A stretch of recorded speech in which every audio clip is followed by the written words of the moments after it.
এই বছর ঈদুল ফিতরের মধ্যে বিশেষ করে পোশাক শ্রমিক যারা রয়েছে তারা রাস্তায় নেমেছিল, হাজার হাজার শ্রমিকেরা রাস্তায় নেমেছিল বেতন বোনাসের জন্য। কেন বেতন বোনাসের জন্য রাস্তায় নেমে আসতে হবে? কেন তাদের অধিকারের জন্য, অধিকার রক্ষার জন্য রাস্তাঘাট বন্ধ করতে হবে? সম্মানিত উপস্থিতি মুসলিম, এরকম তো করার কথা ছিল না। শ্রমিকের অধিকার যথাযথভাবে আদায় করতে হবে। আজকে মালিক যারা, তারা ঠিকই এসি রুমে বসে আরাম আয়েশে ঈদ পালন করছে, কিন্তু শ্রমিকেরা চোখের পানি দিয়ে ঈদ পালন করেছে। আমরা এই খেয়াল কোনোদিন করি নাই। মে দিবস পালিত হয়, কিন্তু শ্রমিকের অধিকার আসলেও যথাযথভাবে আদায় হয় না।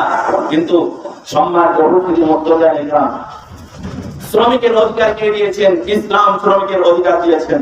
একমাত্র ইসলামই পারে শ্রমিকের অধিকার বাস্তবায়ন করতে।